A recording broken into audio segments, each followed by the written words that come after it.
Hello and welcome to the knowledge academy by Akram sir. आज के इस वीडियो में हम लोग क्लास 10th के एक्सरसाइज 1.1 के क्वेश्चन नंबर 1 को सॉल्व करेंगे, जिसमें दिया है कि निम्नलिखित संख्याओं का एचसीएफ ज्ञात करने के लिए यूक्लिड विभाजन एल्गोरिथम यूक्लिड विभाजन प्रमेय का प्रयोग करते हुए इन सब का क्या निकालना है जी, हम लोग को एचसीएफ निकालना है। आप लोग पीछे कुछ क्लासों में आप लोगों ने एचसीएफ निकालना सीखा होगा कि एचसीएफ जो है वो कैसे बनाया जाता है। यहाँ पे है यूक्लिड विभाजन, यानी यूक्लिड ने एक थ्योरम दिया जिसकी सहायता से इन सभी का एचसीएफ निकालना है। तो सबसे पहले आपको पता होना चाहिए कि यूक्लिड विभाजन एल्गोरिथम होता क्या है। देखिए, हम लोग जो एचसीएफ निकालते हैं, जैसे मान लीजिए अगर 5 से 23 यानी 23 का अगर हम लोग एचसीएफ निकालते हैं तो कैसे हो सकता है। इधर है, यहाँ पे मान लीजिए अगर 5 से अगर 23 का अगर हम लोग एचसीएफ निकालना है तो कैसे निकालेंगे। 4 बार में 20, यहाँ पे 3, फिर 3 को ऐसे रखेंगे, यहाँ पे 5 लेंगे, एक बार में कितना होगा 3, फिर यहाँ पे आएगा क्या 2, फिर 2 को बाहर, यहाँ पे 3, एक बार में कितना होगा जी 2, 1 फिर 2, है ना जी, यहाँ पे कट गया। यानी कि एचसीएफ जो है वो आप लोगों का कितना हुआ जी 1। ये आपका आंसर है, ये आप लोगों को पता है। इसी को और एक प्रोसेस बनाने के लिए यूक्लिड ने एक थ्योरम दिया जिसे हम लोग बोलते हैं यूक्लिड डिवीजन एल्गोरिथम, यानी कि A=, उसमें कहा जाता है यूक्लिड डिवीजन एल्गोरिथम जो होता है, यहाँ पे बना रहा है, इसको आगे बनाना, ठीक है। यूक्लिड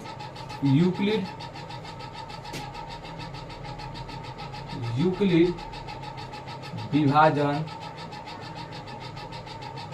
एल्गोरिथम भी कहते हैं या फिर प्रमेय का भी बोलते हैं इसको। क्या होता है A=BQ plus R, A=BQ plus R। अब इसमें समझना है A क्या है, B क्या है, Q क्या है और R क्या है। देखिए, इस क्वेश्चन में अगर हम इसको हटाइए, ये तो समझ में आ गया ना जी कैसे ऐसे बनाए, ये आप लोग ऑलरेडी जानते होंगे, ठीक है।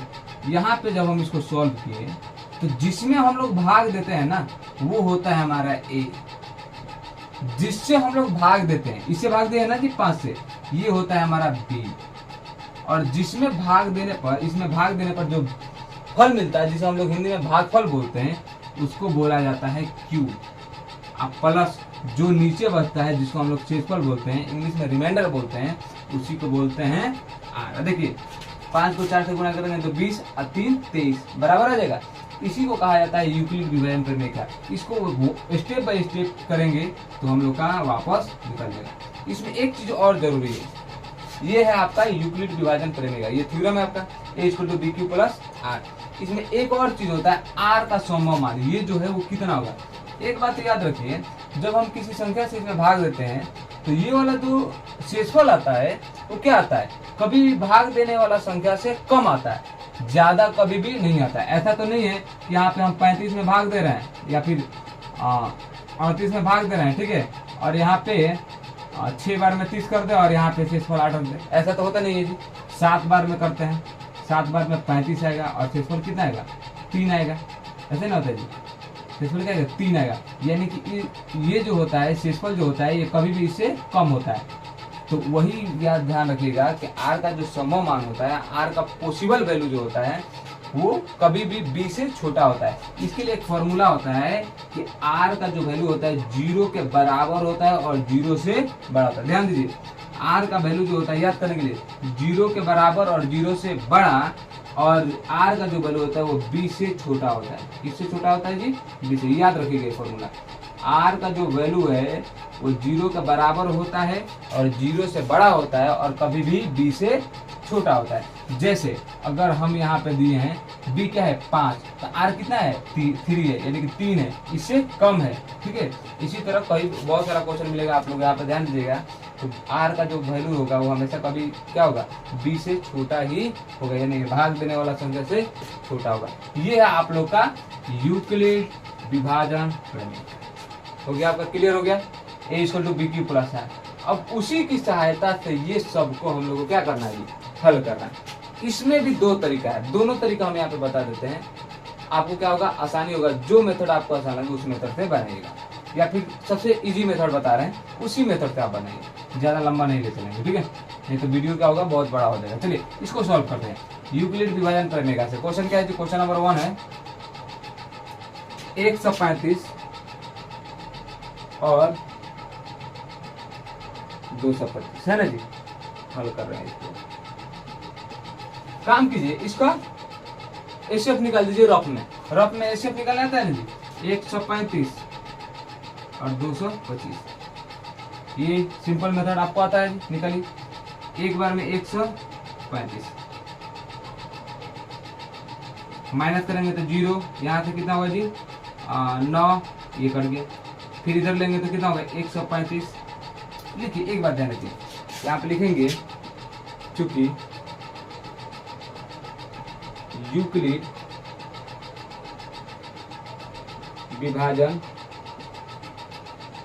प्रमेय का, यानी कि जिस मेथड से हम इसको सॉल्व करें, क्या होता है जी a equal to B Q plus R. अब वन स्टेप बाई स्टेप लिखते चलेंगे, नहीं तो क्या होगा दिक्कत होने लगेगा। ठीक है, देखिए a इक्वल टू क्या होता है जी 225 इक्वल टू, जिसे भाग दिए 135, भाग देने पर भागफल कितना है जी 1, अब प्लस शेषफल कितना है जी 90 हो गया। इसको इतना से गुणा करके 90 ऐड करोगे तो 225 आ जाएगा। ठीक है, अब आते हैं, अब क्या करेंगे 90 इसको यहाँ पे रखेंगे और 135 यहाँ पे रखेंगे। ठीक है, तो अब किस में भाग दे रहे हैं 135 में, तो यहाँ पे क्या लिखेंगे जी 135, किससे भाग दे रहे हैं 90 से। भाग देने पर कितना बार में कट होगा जी एक बार में 90, कितना आएगा जी माइनस करेंगे तो 45। अब देखो 90 कितना भागफल आया जी 1, अब प्लस शेषफल कितना है जी 45, यानी कि 90 को 1 से गुणा करो मल्टीपल करो तो 90, अब 45 से करो तो 145। अब क्या है जी यहाँ पे 45, इसको ऐसे करेंगे और इसको यहाँ पे लाएंगे, दो बार में कितना गया जी 90 और हमारा यहाँ पे कट हो गया। यानी कि अब क्या लिखेंगे जी यहाँ पे 90 बराबर 45 गुणे 2, अब प्लस में शेषफल क्या है जी, शेषफल कुछ नहीं है, यानी कि शेषफल क्या है 0 है, और जैसे ही शेषफल 0 होता है वही क्या होता है जिससे कटता है वही हमारा एचसीएफ होता है। यानी कि लिखेंगे, हो गया तुम्हारा आपका जो ये क्वेश्चन है वो बिल्कुल सॉल्व हो गया। बस ये जो मेथड है उसको ना हम लोग को ऐसे सजा लेना, ऐसे सजा लीजिए और आपका जो लास्ट वाला नंबर जिससे कटेगा वही आपका क्या होगा एचसीएफ। लिखेंगे अतः 135 और 225 का एचसीएफ 45 है, और आपका क्या होगा जी ये आंसर सॉल्व हो गया। कि इतना छोटे मेथड से आसानी से सॉल्व हो गया। आपको रफ में इसको बनाना है और इसी को ऐसे आप लोग को सजा लेना है, आसानी से सॉल्व हो जाएगा। चलिए क्वेश्चन नंबर 2 को सॉल्व करते हैं। क्वेश्चन नंबर 2 दिया है 196 और 38,220। देखिए ये जो है एक ही बार में कटेगा आपका 196 है ना, ठीक है, एक बार में होगा 196,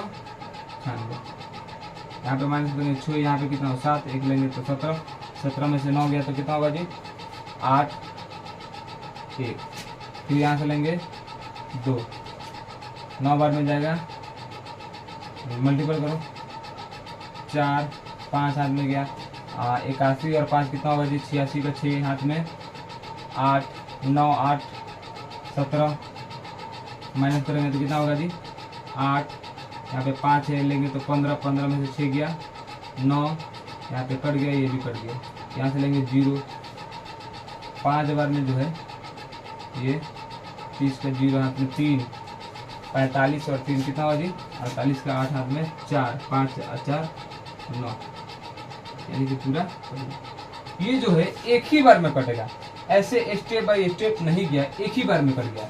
यानी कि हम इसको भी ज्यादा नहीं लिखेंगे, लिखेंगे चूंकि यूक्लिड विभाजन प्रमेयिका से लिखेंगे a equal to B Q plus में R, a equal to B Q plus R. अब देखिए इसमें a क्या है जी हमारे यहाँ पे 38,220, बी क्या है जी, जिसे भाग दे रहे हैं 196, और भाग देने पर कितना आ रहा है जी, भागफल 195, और शेषफल हमारा क्या है गया जी 0, पूरी तरह से कट गया। और किससे कटा ये, 196 से ही कटा है, यानी कि एचसीएफ होगा, लिखेंगे अतः 196 और 38,220 का एचसीएफ जो है, एचसीएफ 196 है, ये आपका आंसर हो गया जी। इस तरह से ये आपका आंसर हो गया, और इस तरह क्वेश्चन नंबर 2 भी सॉल्व हो गया।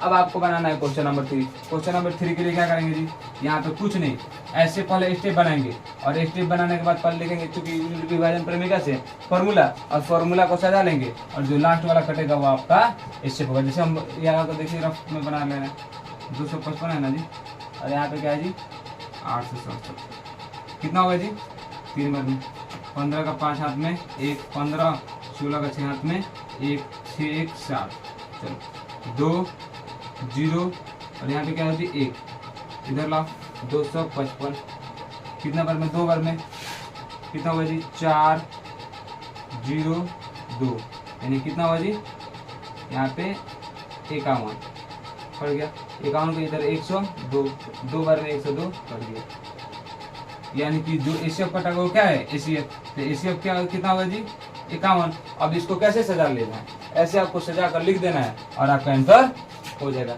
इस तरह से आपका क्वेश्चन नंबर 3 भी सॉल्व हो जाएगा। देखिए ये तो क्वेश्चन बहुत आसान है, जो आप लोग ऑलरेडी पढ़े हैं वही है एसीएफ, बस क्या करना है इसको आपको ऐसे सजा लेना है, ऐसे सजा लीजिए, आपका यूक्लिड विभाजन प्रमेय का ऐसे सॉल्व हो गया। इस तरह से आपका क्वेश्चन नंबर 1 जो है वो पूरी तरह से कंप्लीट हो गया। देखिए उदाहरण में जो है इस तरह का क्वेश्चन आपको दिया हुआ है, आप क्या कीजिए उदाहरण से या फिर किसी अदर बुक से उसको लीजिए, कुछ तरह का क्वेश्चन को लीजिए और उसको सोल्व कीजिए, और जितना हो सके उतना प्रैक्टिस कीजिए, आपको जो भी डाउट होगा वो पूरी तरह से क्लियर हो जाएगा। चलिए हम लोग छोटा सा ब्रेक लेते हैं और आपसे मिलते हैं अगले वीडियो में। जब तक ले टेक केयर, बाय बाय।